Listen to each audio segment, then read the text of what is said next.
Yes, that's absolutely correct. Here in the Kharkiv region, we're observing instructors training young volunteers at a military range not too far from here. Fire! During training, recruits learn basic military skills in lectures, weapon handling, and even grenade evasion techniques. Not everyone can handle the marches. It's really tough. Hey, you good? Hey, you good? The General Staff is reporting successful youth recruitment numbers, which is great news, and this young man here is Yevon. He's 21 years old. I truly believe now is the best time to act. Young, energetic people always win. Vadim is 22 years old. Before the war, he loved playing airsoft with his friends. He believes those shooting skills will definitely help him out on the front lines. This year, young Ukrainians are being promised 1 million hryvnia, which converted is about 2 million rubles. On top of that, they're also offering a monthly salary, and it's quite substantial, going all the way up to 120,000 in hryvnia. Ukraine initiated the youth contract this February, a move that came amid significant mobilization challenges and a growing shortage of soldiers. Ukrainian news outlets have been actively promoting the idea that young men are enthusiastically enlisting in the armed forces. However, Zelensky's office unexpectedly conceded that their initial expectations were too high. Zelensky's office also confirmed that the Ukrainian army urgently needs to mobilize around 30,000 people every single month to sustain operations. But where exactly is Kyiv planning to find all these people? And what's the reason that young people are so reluctant to sign up? Is it really true that they're luring kids to the front lines with the promise of cheeseburgers and TV shows? And why would they include a free exit from Ukraine in the program? When do they plan to start mobilizing women? And why is Kyiv increasingly saying that absolutely everyone will be required to serve? An annual contract with the Ukrainian armed forces lets you earn 1 million hryvnias just for signing. To get young people to enlist, the Ukrainian Defense Ministry launched a huge PR campaign. They're motivating lads to join up, even offering burgers as an incentive. Here's another one. Imagine posters advertising online cinema subscriptions for, get this, 185 years. Or transferring $1 million to virtual currency in a kid's game. Can you believe it? That's right. The Ukrainian Ministry of Defense is actively encouraging young adults, specifically those between 18 and 24 years old, to trade their textbooks for rifles. They're sweetening the deal with promises of 0% mortgages and tuition-free state-funded university education. However, it's important to remember that there's currently no conscription in Ukraine, so the vast majority of these young people haven't even undergone basic military training. Kyiv is sweetening the deal even further with another tempting offer. They're saying that young men will be able to leave the country after they've served on the front lines. As it stands right now, all men aged 18 to 60 are barred from leaving Ukraine. So this is a big change. The psychologists who analyzed this PR campaign should have definitely told the organizers that this was, in my honest opinion, a really, really bad idea. You know, you always have to dangle a sweet carrot in front of the donkey to get them moving. And for most Ukrainians right now, that carrot is simply getting themselves and their families out of here to safety. Yeah, guys, just try to survive another year and you'll have the opportunity to escape and rebuild your lives somewhere safe. Yes. The video format really backfired on us, creating a negative PR effect that we didn't anticipate. People watching it basically felt disgusted and completely missed the point we were trying to make. It's clear that a human life isn't valued just in money, but also in essential things like food, even something as simple as cheeseburgers. Despite the public's anger, the Ministry of Defense PR team remains unfazed and continues their efforts. In a rather surprising move, they've even resurrected the Ice Bucket Challenge from 11 years ago, hoping to entice people to join the ranks of the 38th Marine Brigade. It's quite a throwback, isn't it? I wonder if it'll actually work.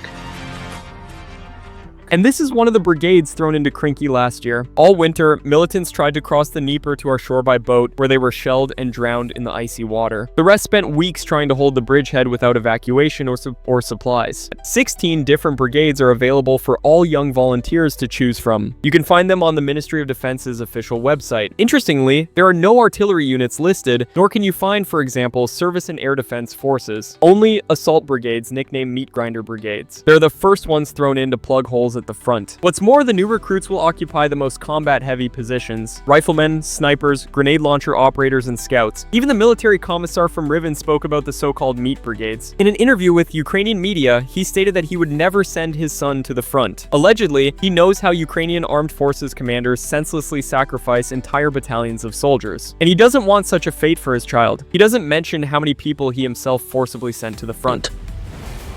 conflict. Against this backdrop, Zelensky promises to extend the youth contract to service in the National Guard and border troops. These are the quiet places where you can supposedly just sit things out and wait for it all to blow over. But it's really just an illusion of choice, dulling your sense of danger. Most likely there won't be such distribution of forces because the Ukrainian army primarily lacks specialized assault units, and they'll be plugging that critical personnel gap. However, as street surveys show, Ukrainians were initially unenthusiastic about the idea of throwing yesterday's school children to the front lines. Russian forces are reporting that their first new recruit units have already been deployed to the Kharkiv front, specifically near Lipsy. On the other side, volunteers are actively fighting as part of the Ukrainian Armed Forces 92nd Assault Brigade, defending their territory. Yes, and that's only 2 months since contract recruitment began, despite the Ministry of Defense's promise of NATO standard training lasting 3 months. It certainly seems like time is quickly running out and we need to act fast. This is a video obituary made by the girlfriend of Alexander Samuilovich, who was killed. He was 18, served in the Da Vinci Wolves National Battalion, exact location of death unknown, but he was likely the first casualty of the youth contract. Looking at the information coming out of Ukraine, it's clear that these recruits who sign up are being sent directly into harm's way.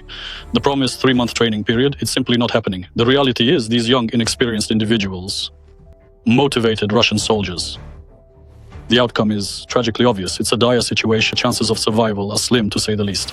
The Ministry of Defense makes big promises. 1 million hryvnias and benefits, but they conveniently leave out the crucial details like how the money is often delayed or sometimes not paid at all, and it's easy for them to just mark the dead as missing in action. Ukrainians who've actually read the fine print, they're starting to think this youth contract is just a cynical trick by Kyiv to get more soldiers. The youth contract proposal, especially with the experienced soldiers, didn't sit well. There was quite a bit of jealousy, you see, because nobody is promising them 1 million anytime soon, which is completely understandable, right? The morale of the militants is already at 0. According to official data alone, the number of deserters in the Ukrainian armed forces has exceeded 175,000. According to Verkhovna Rada deputy Alexander Dubinsky, the real number is about 250,000, which is already threatening a catastrophe at the front. Hence the need for 30,000 new recruits a month, which Sersky is talking about. No country ever willingly shares, not internally or externally.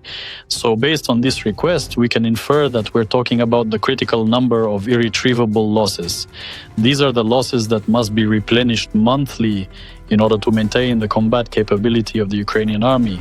Without that, the army would be severely weakened.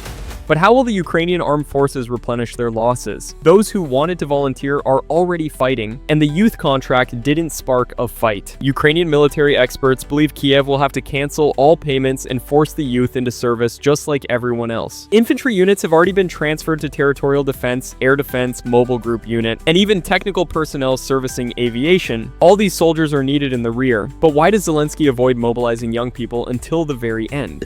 Lowering the conscription age to 18 in Ukraine could trigger a huge social backlash, and it's a very real concern. The Kiev regime has already greatly increased the number of people subject to mandatory mobilization, as we've seen. Further lowering the age could simply destroy the political regime in Ukraine from within, creating instability. The people might just revolt, and who knows what would happen then. In a recent address from London, former Commander-in-Chief Valery Zaluzhny made a heartfelt appeal to the Ukrainian people, passionately urging them to stand strong and not be afraid to sacrifice everything, even to die for their beloved country. Meanwhile, young people are still fleeing Ukraine, seeking safety. This shocking footage shows young guys climbing through dangerous barbed wire, risking everything to reach Europe and hopefully find a better life.